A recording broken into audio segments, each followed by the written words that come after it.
England સામે ભારતીય ટીમના ચાઇનામેને કરી કમાલ. એકવાર ફરીથી બેઝબોલના ખરાબ હાલ. જી હા મિત્રો, ધર્મશાલા ટેસ્ટમાં ઇંગ્લેન્ડ સામે ભારતીય ટીમના ચાઇનામેન કુલદીપ યાદવે એકવાર ફરીથી કમાલ કરી બતાવ્યું અને 5 વિકેટ તો લીધી જ છે, પણ સાથોસાથ એક મોટો રેકોર્ડ પણ તેમના નામે કરી લીધો છે. કુલદીપ યાદવની ફિરકીની સામે ઇંગ્લેન્ડના બેઝબોલની રણનીતિ એકવાર ફરીથી ફ્લોપ જોતા નજર આવી અને આમ પણ કુલદીપ યાદવ દ્વારા એક મોટો રેકોર્ડ તેમના નામે કર્યો છે. તો કઈ રીતે કુલદીપ યાદવનો આ મેચમાં દબદબો રહ્યો તથા તેમની બોલિંગથી ઇંગ્લેન્ડના ચારો ખાના ચીત કરી નાખ્યા તે જલ્દીથી હું તમને જણાવી દઉં. તો કુલદીપ યાદવે તેમના કરિયરની 12મી ટેસ્ટ મેચમાં જ વિકેટોની અર્ધસદી એટલે કે 50 વિકેટ પૂરી કરી લીધી છે. પણ આ સમય દરમિયાન કુલદીપ યાદવે એક મોટો રેકોર્ડ તેમના નામે કર્યો છે. હવે કુલદીપ યાદવે સૌથી ઓછા બોલ પર તેમની વિકેટોની અર્ધસદી એટલે કે 50 વિકેટ્સ પૂરી કરી દીધી છે. કુલદીપ યાદવે 1871 બોલ પર તેમની 50 વિકેટ પૂરી કરી છે.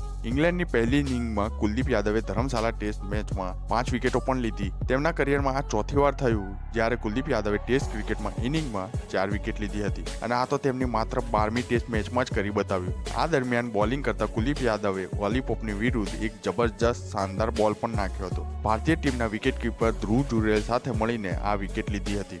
મેચમાં કુલદીપ યાદવે બેન ડકેટ, ઓલી પોપ, જેક ક્રોલેની વિકેટ લીધી હતી. વાત કરીએ તો ભારત માટે સૌથી ઝડપી 50 વિકેટ લેવાવાળા બોલરની, તો હવે કુલદીપ યાદવ 1871 બોલ પર 50 વિકેટ લેવાવાળા બોલર થઈ ગયા છે. આની પહેલા અક્ષર પટેલના નામે આ રેકોર્ડ હતો, જે તેમણે 2205 બોલમાં તેમની વિકેટોની અર્ધસદી પૂરી કરી હતી. અને ત્યાં ભારતીય ટીમના ફાસ્ટ બોલર જસપ્રીત બુમરાહ પણ છે. તેમણે 2456 બોલમાં 50 વિકેટ હાસિલ કરી ચૂક્યા છે.